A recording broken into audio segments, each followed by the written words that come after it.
Hi, my name is Margaret Slomkowski. I go to the College of Education at Grand Canyon University. This week in our class, we study professional dispositions of learners. One of these that I do possess is that educators should promote and support curiosity and encourage active exploring and learning. I would love to have a classroom where children were free to explore. They were free to learn. They were free to try and try again. They are free to make mistakes, because I believe the way when children make mistakes, that is a way to better understanding. Another disposition that I would love to possess, I think I do, but I would say I would always want to improve on, is that view that every child, all the children can learn, and I should set and support realistic goals for each individual child. I think I can accomplish it in one way just by keeping track in my grade book and knowing their personal struggles and where they need extra support and encouragement. Also, in my grade book, I'd like to keep track of awards that I give them.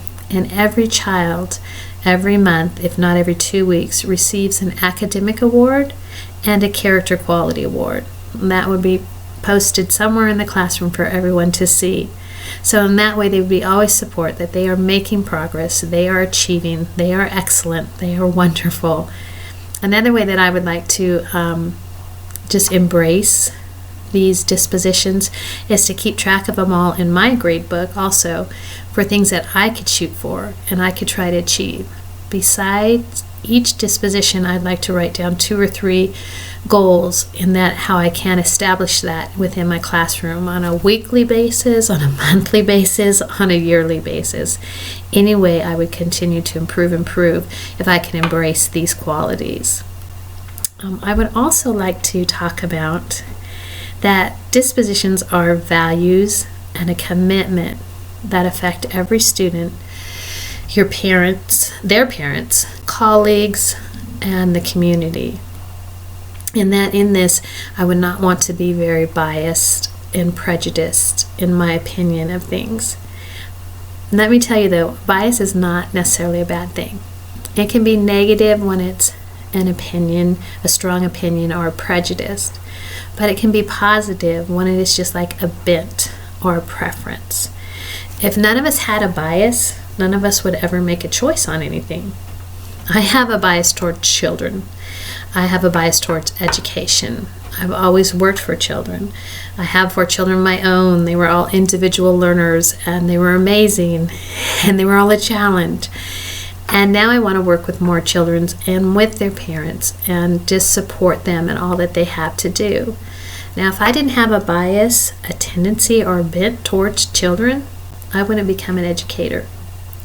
The problem is when I have a bias, I put too much weight on my judgment.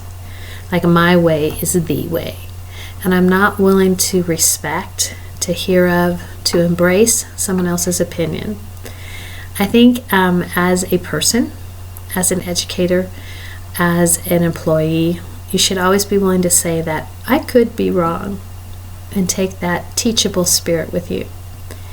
That I would also apply to having evaluations, or observations, having my students' achievement, their data, to be judged.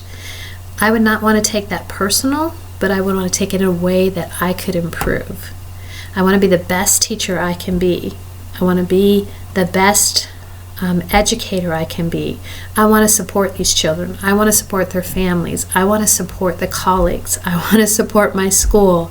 And I can't do that if I don't remain teachable. So I would not want to be one that had to say my way is the best way, or I absolutely have this all done. I believe that if a teacher cannot remain teachable, how can they expect their students to be teachable? So that would be my take on these 10 different dispositions that we studied, and hopefully I can embrace them as I move on to being an educator.